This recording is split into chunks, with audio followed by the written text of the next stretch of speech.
पण जगायचं कळालं नाही माझ्या दादांना, त्याला नाही कळालं त्याला जगायचं. म्हणून तर मरताना कावळ्या गिधाडानं लचके तोडून खाल्लं. त्याला विवळत होता, आक्रोश करत होता.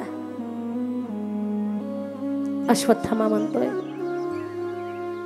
दुर्योधना तू आता मरतोय त्याचं वाईट वाटतंय का तुला? नाही, मी मरतोय त्याचं वाईट वाटत नाही. तुझे 99 भाऊ मरण पावले याचं वाईट वाटतंय का तुला? अजिबात नाही. हस्तिनापूरची गादी तुला मिळाली नाही म्हणून तुला वाईट वाटतंय का? का आक्रोश करतो तू? पण त्याचंही वाईट वाटत नाही.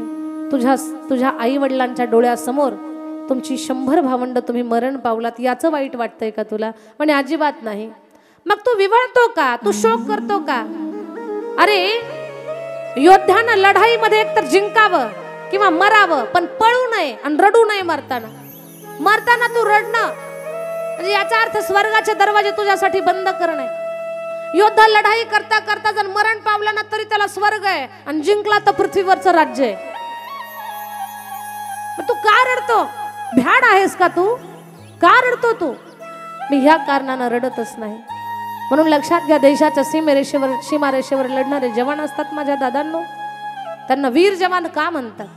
लढता लढता जर मेले, या मातीच्या कामी आले, तर त्यांची स्मारक उभी राहतात, त्यांच्या आठवणी जिवंत राहतात. त्यांना वीर शहीद जवान म्हणतात. शहीद म्हणजे अमर, अमर झाले असे म्हणतात, अमर हुतात्मे म्हणतात. आणि जर लढाई जिंकले तर अगदी त्यांना सगळ्या सुविधा या देशातर्फे फ्री असतात. त्यांना सगळ्या सुविधा, यालाच म्हणतात सुख. मग अश्वत्थामा म्हणतो, का रडतो तू? सांग ना. योद्धा लढाई करताना मरण पावणं म्हणजे वीर गतीला प्राप्त होणं, स्वर्गाला जाणं. का रडतो तो? अश्वत्थाम्या, माझ्या आई वडिलांच्या समोर आम्ही 100 भाव मरण पावलो याचं दुःख नाही मला. माझे 99 भाऊ माझ्या समोर मरण पावले त्याचंही दुःख नाही मला. हस्तिनापूरची गादी आम्हाला मिळाली नाही याचंही दुःख नाही मला. मी आता मरणार आहे याचंही दुःख नाही मला. मग दुःख कशाचं आहे तुला? ऐक अश्वत्थाम्या, मला दुःख कशाचं आहे? अरे एवढी लढाई केली, एवढा सैन्याची माती झाली, गोर गरीब लोक याच्यामध्ये भरडल्या गेली किड्या मुंगी सारखी. याचं दुःख नाही मला. दुःख एकाच गोष्टीचं आहे. अरे आम्ही 99 100 होतो, आम्ही 100 संपलो, पण 5 पांडवापैकी एक तरी मरायला पाहिजे होता रे, त्याच्यामुळे मी दुःखी आहे. याला दुर्योधनाची दुर्बुद्धी म्हणतात. एकही कसा मेला नाही, एक तरी मरायला पाहिजे होता. सुखानं मेलो असतो मी, त्यांना गादी मिळाली याचं सुख दुःख नाही मला, पण एक तरी कसा मेला नाही त्याचं दुःख आहे मला. मित्राची इच्छा पूर्ण करण्यासाठी अश्वत्थामा म्हणतो, काळजी करू नको, आत्ता जातो आणि पांडवांचं घातानं मस्तक कापून घेऊन येतो. असं करू नको अश्वत्थामा. विजयी श्री पांडवांची झालेली, आता सत्ता आणि सरकार शासन त्यांच्या सोबत आहे. त्यांच्याशी 2 हात करणं हे शक्य नाहीये. एक काम कर, काहीतरी कपट आणि घातपात कर. याला कपटाशिवाय दुसरं काही जमलंच नाही. हयातभर काही जमलं नाही कपटाशिवाय. काहीतरी कपट कर. कपट करायचं ठरलं, पण ज्यांचं राखण जगाचा बाप करतोय त्यांच्या केसालाही धक्का लागू शकत नाही.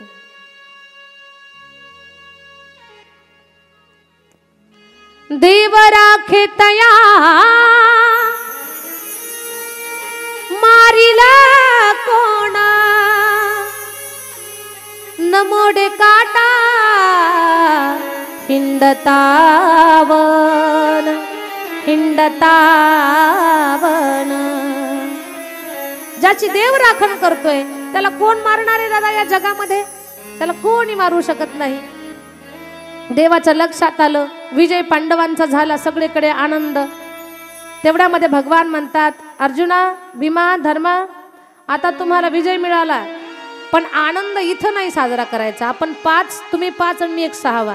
आपण दूर जायचं, अशा ठिकाणी जायचं की कुणाला सांगायचं नाही आपण कुठे गेलो म्हणून. ठीक आहे देवा, तू सांगशील तिकडे येतो आम्ही.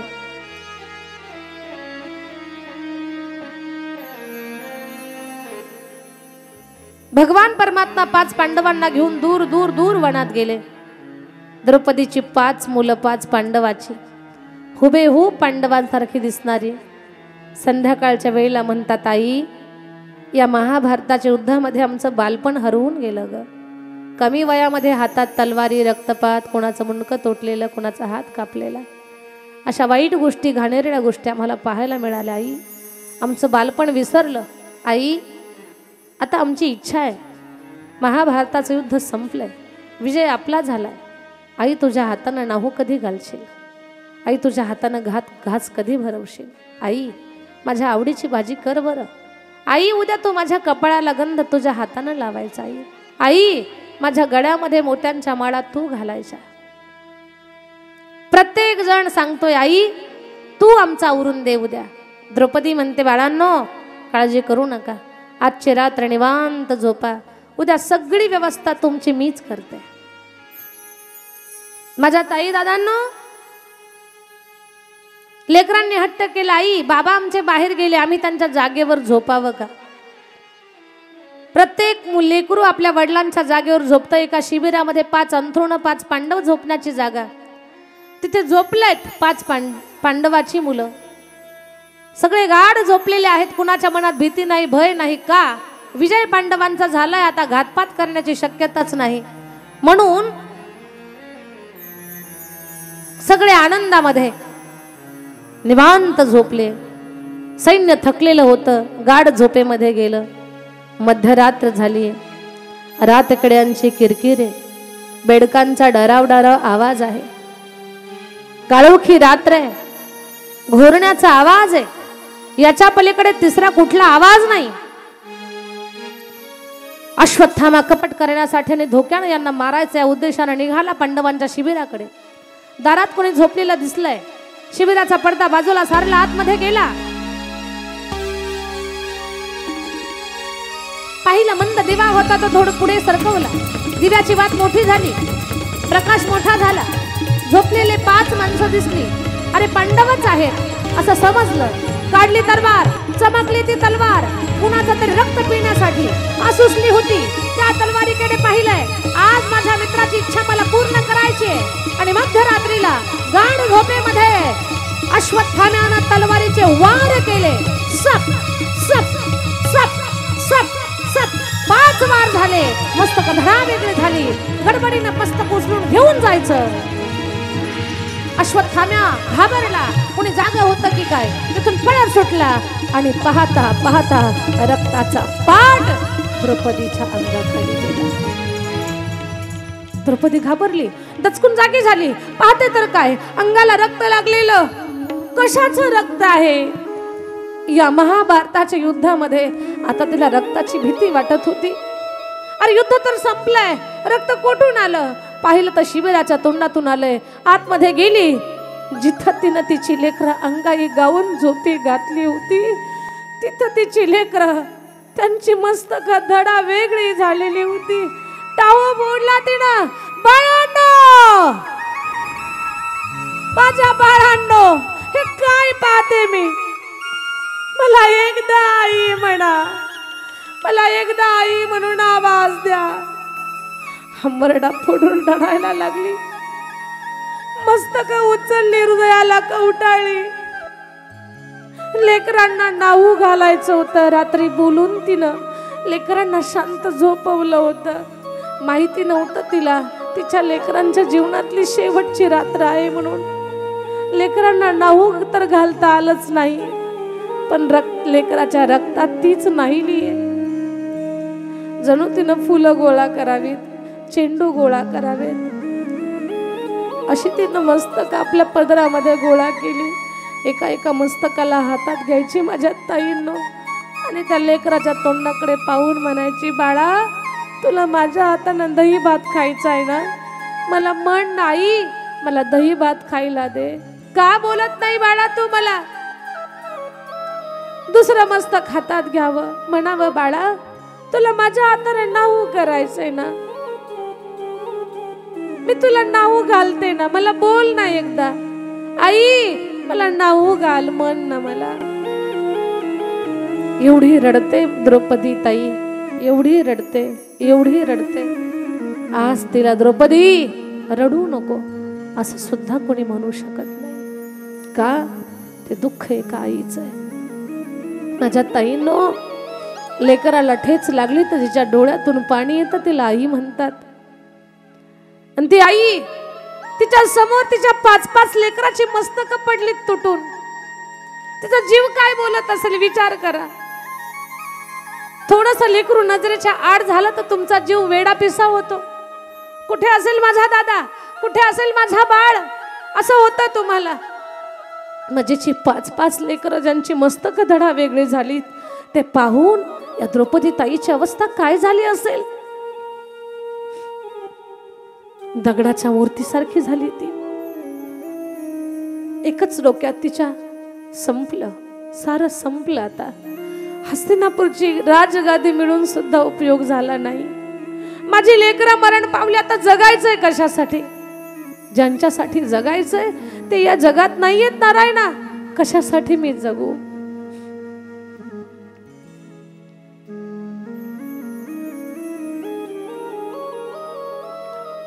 माया मंदिर हलले लागे कळस डोलाया, आज घायाळ पक्षीनी जाई पिलाना भेटाया. आज पक्षीने घायाळ झाली माझ्या दादांना. तिची 5-5 लेकरं मस्तक धडा वेगळी झाली. प्रत्येकाकडे पाहते, डोळे भरून नाही, डोळे ओसंडून वाहतायत. त्या डबडबलेल्या डोळ्यामध्ये एकच आस, मला आई तरी म्हणा, कोणीतरी मला आई म्हणा, माझ्या बाळांनो मला मागा काहीतरी. एवढी वेडी झाल्यासारखी झाली द्रौपदी ताई. लेकराचं मस्तक घेते, मांडीवर ठेवते, त्याच्यावर पदर घालते आणि थोपटवते त्याला. तिच्या जवळ कोणी आलं ना तर त्याला म्हणते, बोलू नका, माझं बाळ झोपलंय. कुणी बोलू नका, माझं बाळ झोपलंय. पागल झाल्यासारखी झाली द्रौपदी ताई. दुःख तिच्या लेकराचं आहे. दगडाच्या मूर्तीसारखी झाली. आता बोलत नाही, आता शांत झाली. अश्वत्थामा गेला बरं, आणि दुर्योधनाला सांगणार होता त्यावेळेला दुर्योधन रडत होता. अश्वत्थामा म्हटलं, झालं काय तुला? आनंदाची बातमी घेऊन आलो आणि तू तर रडतो इथे. अश्वत्थाम्या, आनंदाची नाही तर दुःखाची बातमी घेऊन आलास म्हणजे? अरे तू पोहोचायच्या आत मला कळालंय, तू पांडवाला नाही मारलं, तू त्यांची 5 लेकरं मारली. अरे तू मारायचा होता पांडवाला, तू तर त्यांची लेकरं मारून आमचा वंशच बुडवला. तू चांगलं नाही रे केलं अश्वत्थाम्या. आणि हा शोक करत दुर्योधन सुद्धा मरण पावला. तू तर आमचा वंशच खंडित करून टाकलास.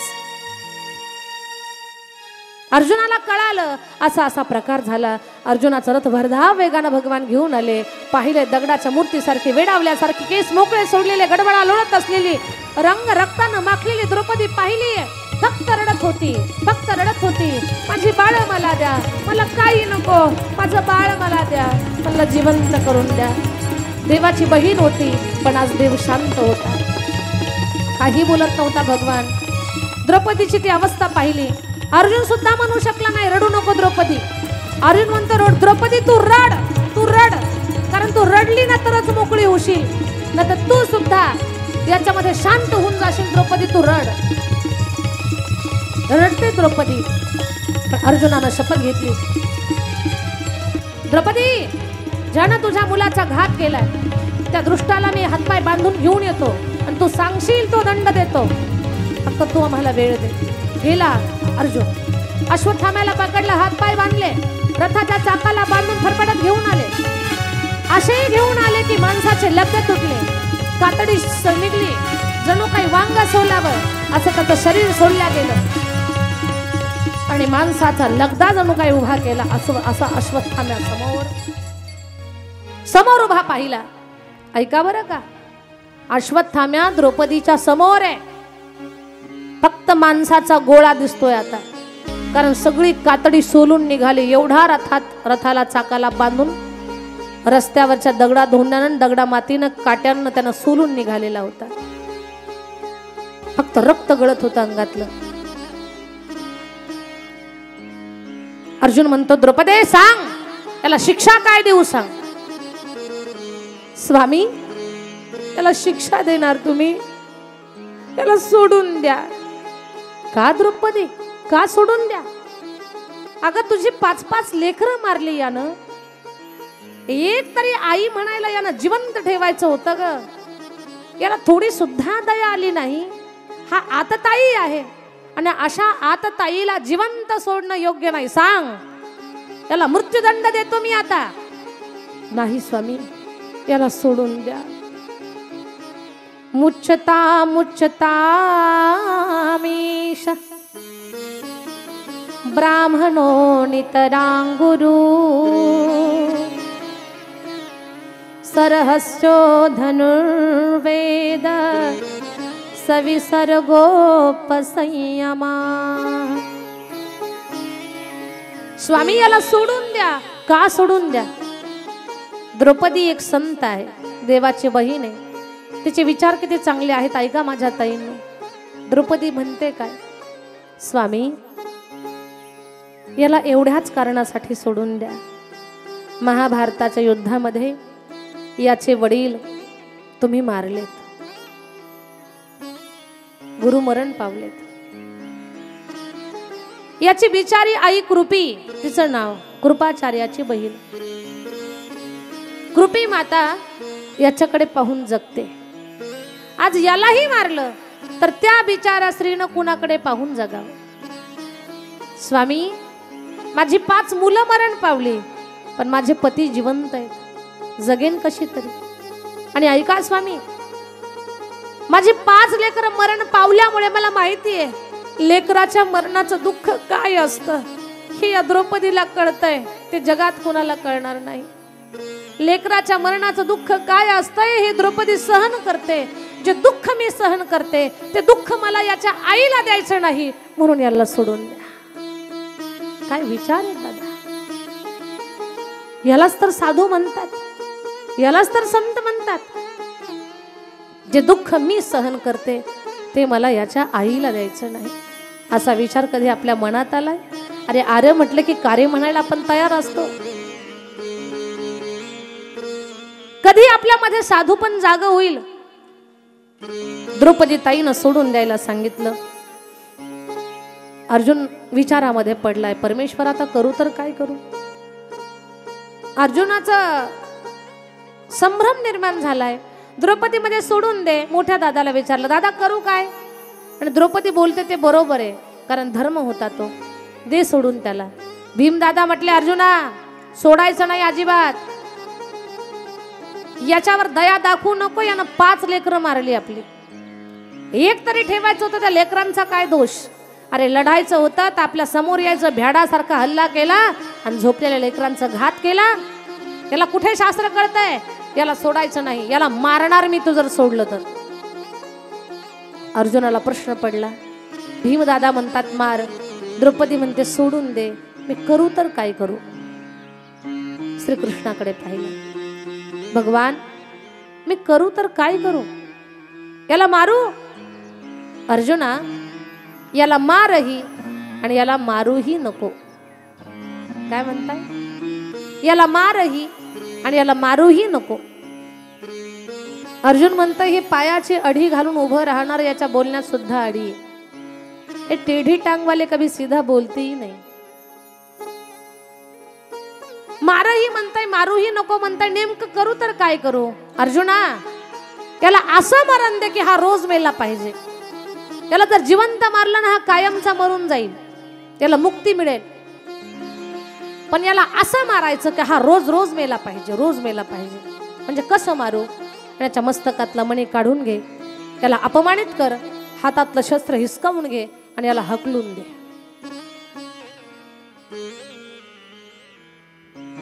तेच केलं. मस्तकातला दिव्यमणी काढून घेतला, अपमानित केलं, हकलून दिलं. जाताना चिडला होता अश्वत्थामा. अश्वत्थामा म्हणतो, अर्जुना, मला असं अपमानित करून हकलून द्यायला नव्हतं पाहिजे. एकदा कायमचं जर मला मारलं असतं तर बरं राहिलं असतं. पण ज्या ज्या वेळेला मला माझा अपमान आठवेल ना, त्या त्या वेळेला मी मरत राहील. दुःखी झाला अश्वत्थामा. आणि अपमानित होऊन जेव्हा बाहेर पडला, त्या अपमानानं तो अधिकच चिडला. अपमान झाल्यानंतर माणसं प्रतिशोधाच्या आगेमध्ये भडकतात. छत्रपती शिवरायांची, छत्रपती स्वराज्य रक्षक संभाजी ही मालिका कधीतरी पहा. त्याच्यात प्रसंगानं एवढे काही सुंदर शब्द आणि एवढ्या सुंदर काही गोष्टी सांगितलेल्या आहेत. एखादा व्यक्ती चुकलाय ना, तर चार चौघात त्याचा अपमान केला की त्याला राग येतो. म्हणून कधी कधी आपल्या जवळची माणसं असतात, चुका करतात आणि त्यांना सगळ्यांच्या समोर बोललं की त्यांना राग येतो. म्हणून अशा प्रसंगाचं भान ठेवून त्यांना एकांतात. आधीच ते विकृत असतात, विषारी असतात, बुद्धी कमी असते, विचार जास्त मोठे नसतात. आणि मग त्यांना काहीतरी चांगल्यासाठीच सांगितलेलं त्यांना वाईट वाटत असतं. ते अधिकच भडकल्या जातात. यात नुकसान कोणाचं नाही, त्यांचंच होत असतं, पण हे त्यांना कळत नसतं. तसाच भडकलाय अश्वत्थामा. आणि त्यानं 5 पांडवावरती 5 ब्रह्मास्त्र सोडली. एक ब्रह्मास्त्र उत्तरेच्या गर्भावर सोडलं. आता या पांडवाचा वंशच ठेवत नाही म्हणून त्यानं ब्रह्मास्त्र सोडली. 5 पांडवांचं रक्षण केलं भगवान परमात्मानं. पण उत्तरेच्या गर्भावर सोडलेलं ब्रह्मास्त्र त्यानं उत्तरेच्या पोटामध्ये प्रचंड आग निर्माण झाली. उत्तरा शोक करायला लागली आणि धावत श्रीकृष्णाकडे आली. भगवान, माझ्या पोटामध्ये प्रचंड आग आहे, मला वाचवा, माझ्या पोटात आग आहे, मी या आगेत मरल याची भीती मला नाही, पण माझ्या उदरामध्ये पांडवांचा वंश वाढतोय, त्या लेकराला काही होऊ नये एवढीच मला चिंता आहे. भगवान परमात्मा म्हणतात, उत्तरे काळजी करू नको. सूक्ष्म रूप घेतलं बारीक आणि तिच्या गर्भामध्ये प्रवेश केला. माझ्या ताई दादांनो, उत्तरेच्या गर्भाचं रक्षण केलं जगाच्या मालकानं. पण हे उत्तरा किती महान आहे ऐका. उत्तरा एवढी महान आहे. अनेक भक्त झाले, अनेक महिला भक्त झाल्या. अनेक महिला भक्तांनी एकतर भक्ताला जन्म दिला किंवा अनेक महिला भक्तांनी देवाला जन्म दिला. धन्य आहे यशोदा, धन्य आहे देवकी, तिनं कृष्णाला जन्म दिला. धन्य आहे माई कौशल्या, तिनं रामाला जन्म दिला. धन्य आहे ती कयादू, तिनं भक्त प्रल्हादाला जन्म दिला. भक्त आहे, धन्य आहे माता रुक्मिणी, तिनं ज्ञानेश्वर माऊलींना जन्म दिला. अनेक स्त्रिया धन्य आहेत की त्यांनी साधू संताला जन्म दिला. पण या सगळ्या धन्य स्त्रियामध्ये पहिल्या नंबरला धन्य आहे उत्तरा. 1 नंबरला धन्य आहे. का? अनेक महिला स्त्रियांनी एकतर देवच जन्माला घातला, देव पोटात वाढवला, किंवा एकतर भक्तच पोटात वाढवला. पण उत्तरा अशी भक्त आहे, तिनं देव आणि भक्त दोघांना एकाच वेळेला पोटामध्ये ठेवलं, म्हणून ती धन्य आहे. धन्य म्हणायचंय आपण आज उत्तरेला. धन्य त्याची माता, धन्य त्याचा पिता, धन्य त्याची माता, धन्य त्याचा पिता, धन्य त्याची माता, धन्य त्याचा पिता, धन्य त्याची माता, धन्य त्याचा पिता, धन्य त्याची माता, धन्य त्याचा पिता, धन्य त्याची माता.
जगाच्या मालकानं आपल्या वंशाच्या दिव्याचं रक्षण केलं.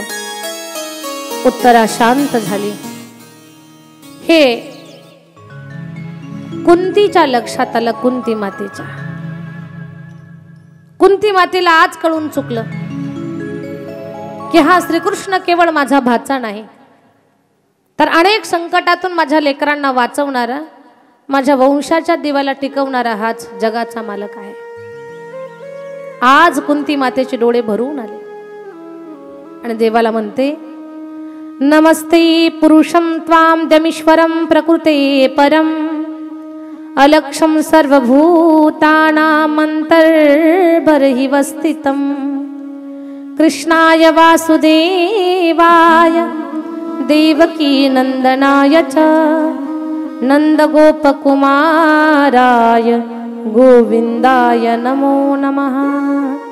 नमः पंकजनाभाय नमः पंकजमालिने नमः पंकजनेत्राय नमस्ते पंकजांग्रे.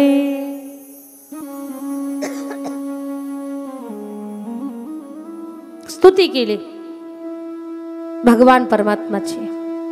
भगवान म्हणतात, आत्या अशी स्तुती का ग करते तू? कृष्णा, आज कळालं मला, माझ्या परिवाराला वाचवणारा तूच आहेस.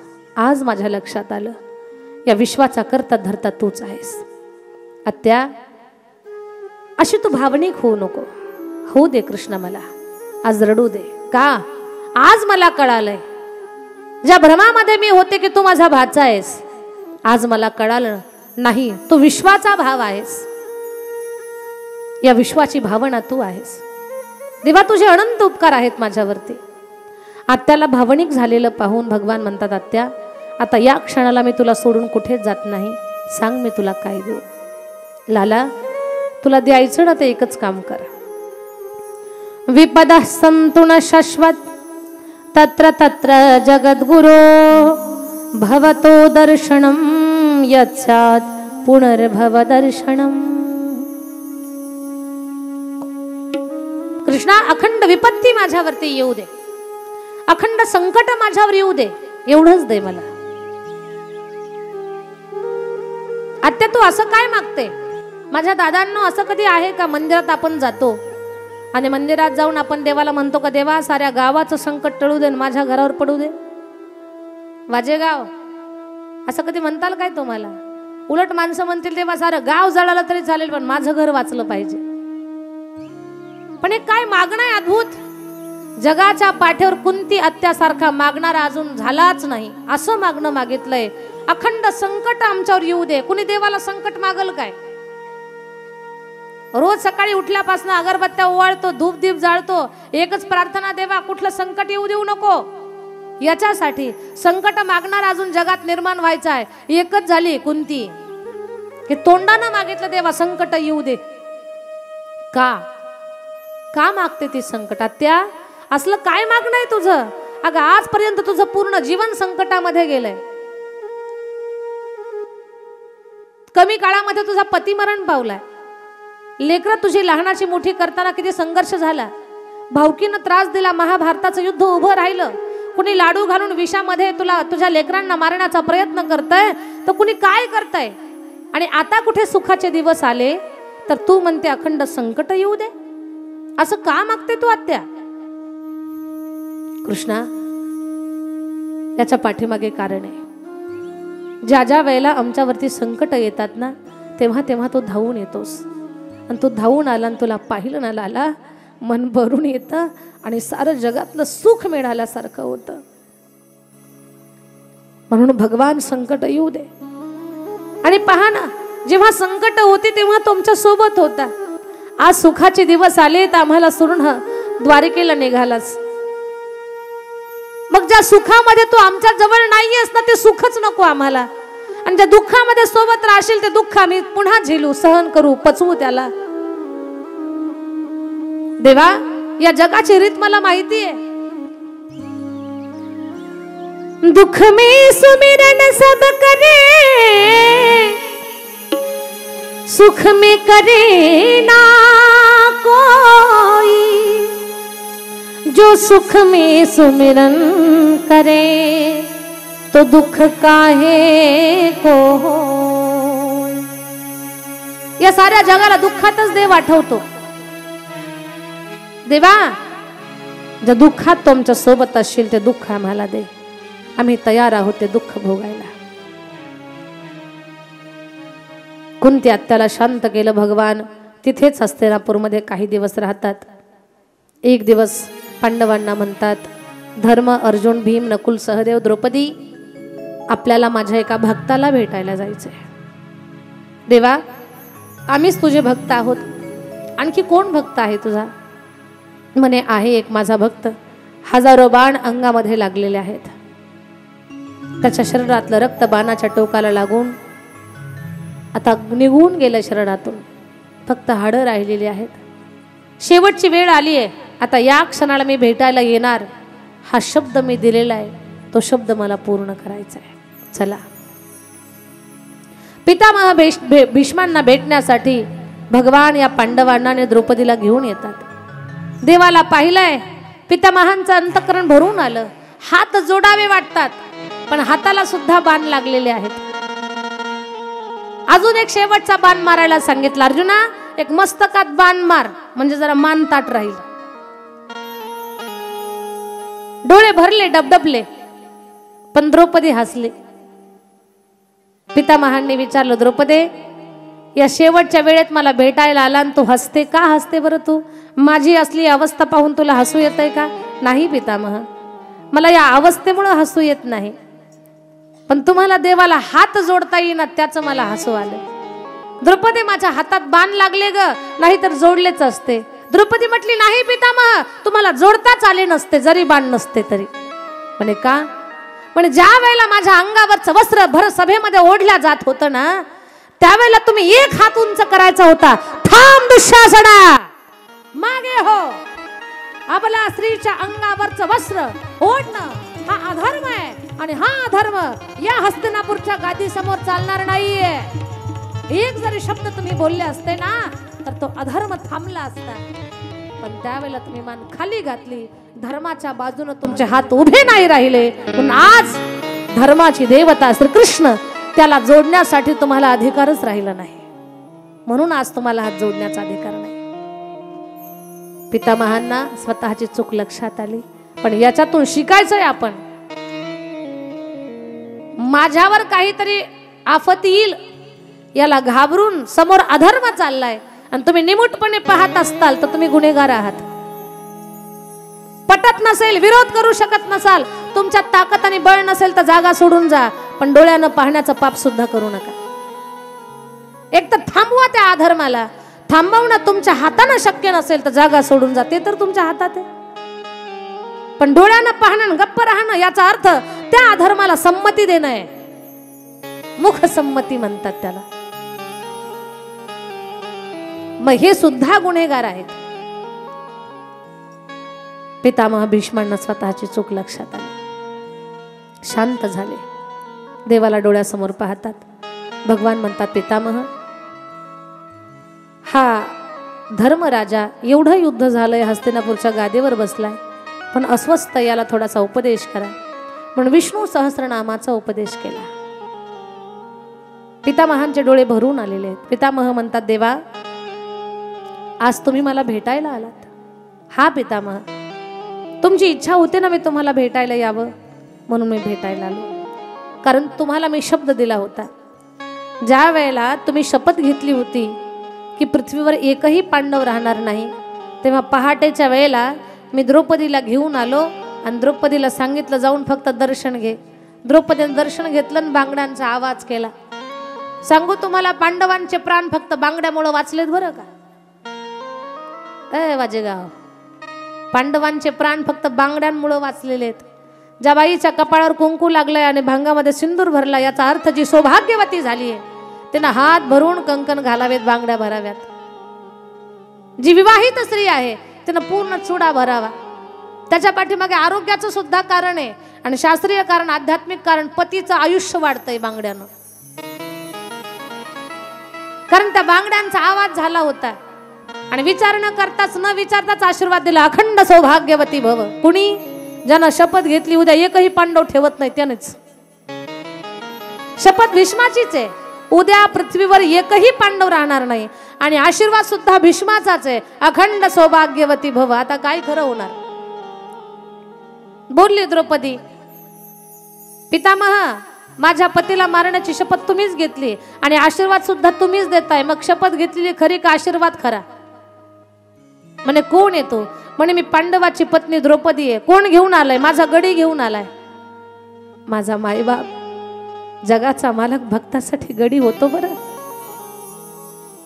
कुठे तुझा गडी. कोण आहे एवढा हुशार गडी. आणि पहाणा दारात आहे.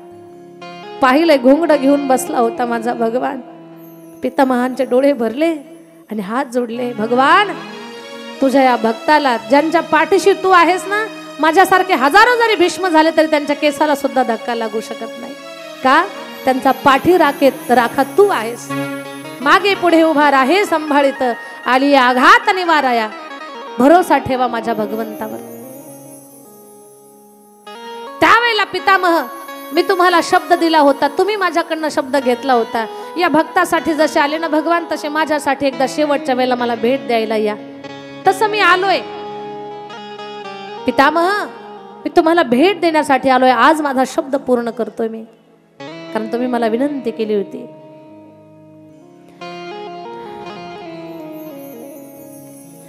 इतना तो करना स्वामी जब प्राण तन से निकले. गोविंद नाम लेकर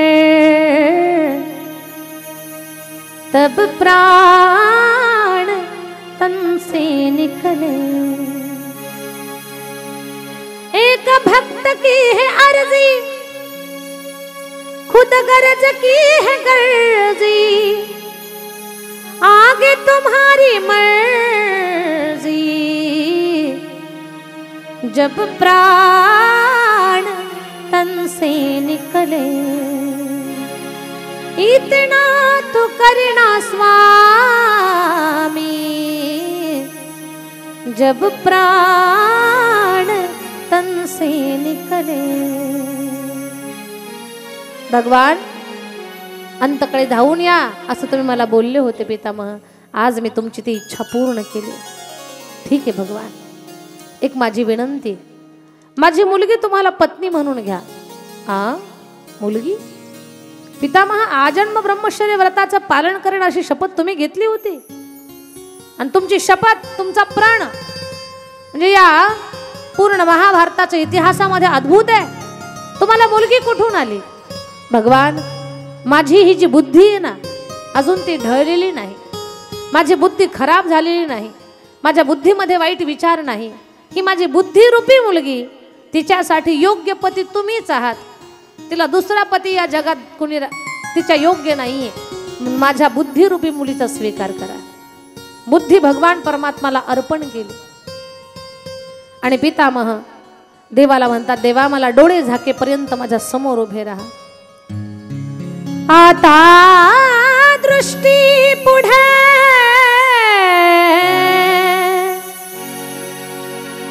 ऐसा चितूरा है जो मी तुझा पाहे पांडुरंगा. जो मी तुझा पाहे पांडुरंगा. आता दृष्टी पुढे ऐसाची तूर आहे जो मी तुझं पाहे पांडुरंगा. देवा माझ्या डोळ्यासमोर असाच राहा. पाहत पाहत जेव्हा उत्तरायण चालू झालं त्यावेळेला पितामहांनी डोळे जागले. गोपाल कृष्ण भगवान की जय. आणि पितामहांची प्राणज्योत अनंतात विलीन झाली. या पितामहांच्या सुंदर कथेनंतर श्रीमद भागवतामध्ये व्यास महाराज एक सुंदर कथा भाग पुढे लिहितात. शुकदेव राजा परीक्षितीला सूत महाराज शौनकादी महामुनींना सांगतात भक्तांच्या कथा. भगवान वापस येतात. पांडव वापस येतात. सांगतात की राज्य व्यवस्थित करा. भगवान द्वारकेला जातात. उत्तरेने एका सुंदर मुलाला जन्म दिला ही बातमी कळते. मुलाचं तोंड पाहण्यासाठी भगवान वापस येतात. आणि जेव्हा वापस येऊन ते बाळ मांडीवर घेतात ना, तेव्हा ते बाळ हसायला लागतं. का? ते बाळ जन्माला आल्यापासून रडत होतं. त्याचं नाव विष्णू राग ठेवलेलं होतं. पण जेव्हा श्रीकृष्ण भगवंतांना मांडीवर घेतलं तेव्हा ते बाळ हसायला लागलं.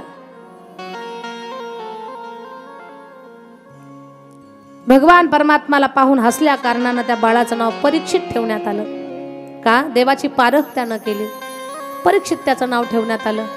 परीक्षित हळूहळू लहानाचा मोठा होऊ लागला. भगवान पुन्हा द्वारिकेला गेले. भगवान द्वारिकेला गेले खरे. इकडे हस्तिनापूरची राजगादी सांभाळण्याचं काम, राज्यकारभार करण्याचं काम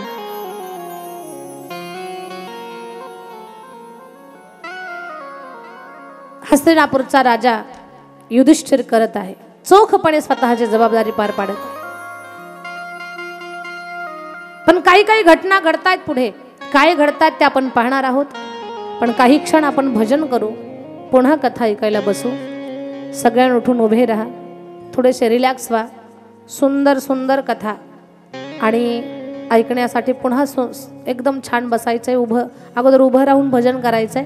भजन झाल्यानंतर पुन्हा कथा ऐकायला बसायचं. सगळ्यांनी उठून उभे राहा. सुंदर गोड भजन करा. छान पाऊल खेळा. चांगल्या उड्या मारा. उड्या इथेच मारायच्या, संसारात नाही मारायच्या उड्या. संसारात खूप उड्या मारतो पण त्या उड्यांना काहीच अर्थ नाही. इथं उडी मारल्यानंतर, इथं आनंद घेतल्यानंतर 184च्या फेऱ्यामध्ये पडण्याची भीती नाहीये. आपली लेकरं कपट कारस्थान करतायत पण कधी ज्यांना थांबवलं नाही. मोबाईल मिळाला ना, तर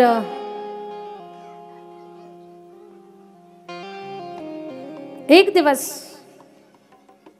त्यांना उदासीनता प्राप्त होते. विदुरजी येतात. धृतराष्ट्राला म्हणतात, दादा तुझं जीवनाला काही अर्थ नाही तरी पण तू जगतोयस. पूर्ण हयातभरामध्ये एवढं महाभारताचं युद्ध झालं. आधीच तू आंधळा, त्यात तो डोळ्याला पट्टी बांधलेली. आताही शांत आहेस. तुझी लेकरं मरण पावली. ज्यांना मारण्याच्या विचारानं महाभारत उभं राहिलं त्यांच्या हातानं घास तुकडा खातोस. थोडासा स्वतःच्या जीवाला लाज. अजून किती दिवस जगायचंय तुला? मन स्वच्छ कर आणि हो अर्पण ईश्वराच्या चरणावर. धर्मराजाला न सांगताच गांधारी आणि धृतराष्ट्र हस्तिनापूर सोडून दूर हिमालयाकडे निघून जातात. तिकडे एका वनाला खूप आग लागते आणि त्या आगीमध्ये ते जळून खाक होतात. असा प्रकार घडतो. युधिष्ठिराला फार वाईट वाटतंय. आपण कुठे सेवेमध्ये कमी पडलो का? आपलं काही चुकलं का? का बरं काका आपल्याला सोडून गेले असतील? या विचारामध्ये धर्मराजा दुःखी होतो. अर्जुन देवाला भेटायला जातो. पण अर्जुन भेटायला गेल्यानंतर येत असताना रडत येतो. अर्जुना का रडतो तू? आज अर्जुनाचे डोळे भरून आले. दादा, लाक्षागृहातून जळताना ज्यानं आपल्याला वाचवलं, भीमदादाला विषाचे लाडू खाऊ घातले पण त्यातूनही ज्यानं आपला बचाव केला, महाभारताचं युद्ध एवढं भयंकर झालं, या युद्धातून ज्यानं आपल्याला वाचवलं, असा आपला भगवान गोपाल कृष्ण स्वधामाला गेलेला आहे. त्याचं शरीर आता द्वारकेमध्ये नाही. ही गोष्ट कानावर पडली आणि भयंकर दुःख झालं धर्मराजाला. पण देवानं शरीर जर या जगामध्ये ठेवलं नसेल तर आपण इथं शरीर कसं ठेवायचं? जिथे आपला देव तिथे आपण जायचं. ही बातमी ऐकली की भगवान गोपाल कृष्ण स्वधामाला गेले. त्याच क्षणी कुंती आत्यानं प्राण सोडून दिले. कृष्ण अर्पण झाली ती. धर्मराजा म्हणतात आपल्याला सुद्धा इथे राहायचं नाही. वयामध्ये आलेला परीक्षित त्याला राजगादीवर बसवलं आणि 5 पांडव आणि 1 द्रौपदी यांनी स्वर्गारोहण केलं. स्वर्गाला गेले. इकडे परीक्षित राज्यकारभार व्यवस्थित पाहतोय. राज्याची घडी व्यवस्थित बसवतोय. आणि आपल्या नगरीमध्ये चौफेर फिरत असताना, नगराची पाहणी शहानिशा करत असताना परीक्षितच्या लक्षात येतंय की जिकडे तिकडे आपल्या पूर्वजांची कीर्ती आहे, जिकडे तिकडे पूर्वजांच्या बद्दल कौतुक आहे. अरे काय होता भीम, काय होता अर्जुन, अरे कसा होता धर्मराजा, प्रजेला पुत्रवत पालणारा. ही पूर्वजांची कीर्ती ऐकून परीक्षितला खूप आनंद वाटतो. आणि हे सगळं ऐकत असताना लक्ष गेलं एका गोष्टीवरती. राजा परीक्षिती पाहतोय एक काळा पुरुष एक गाई आणि बछड्याला मारतोय. त्यानं त्या बछड्याचे 3 पाय लंगडे केलेले आहेत. ते बछड एकच पायावर उभं आहे आणि जी गाय आहे ना ती खूप रडते. लक्षात आलं परीक्षिताच्या, अरे हा काळा पुरुष म्हणजे कलीचं रूप आहे, हे बछडा म्हणजे धर्माचं रूप आहे आणि ही गाय म्हणजे साक्षात पृथ्वी मातेचं रूप आहे. म्हणजे या कलियुगामध्ये पृथ्वीवरती पापाचा भार वाढत चाललेला आहे आणि धर्म 3 पाय लंगडा आणि 1 पायावर धर्म उभा आहे. माझ्या ताई दादांना धर्माला 4 पाय आहेत. तपशौचम दया सत्यमिती पादा कृते कृता अधर्माशैस्त्रयो भग्ना स्मय संगमदैस्तव. तप शौच दया आणि सत्य ही 4 पाय धर्माची आहेत. कलियुगामध्ये धर्माचे 3 पाय लंगडे झालेले आहेत. तप पवित्रता दया ही 3 पाय लंगडी झालेली आहेत. सत्य एका पायावरच या कलियुगामध्ये धर्म टेकलेला आहे. आणि ही जी गाय आहे ना ती साक्षात पृथ्वी मातेचं रूप आहे. तिला सुद्धा हा मारतोय, ती रडते. माझ्या ताई दादांनो, गाय हिला पृथ्वीचं प्रतिकात्मक मानलेलं आहे. ज्या दिवशी गाय रडल ना किंवा गाय दुःखी असेल ना तर समजावं पृथ्वीवरचा पापाचा भार वाढत चाललेला आहे.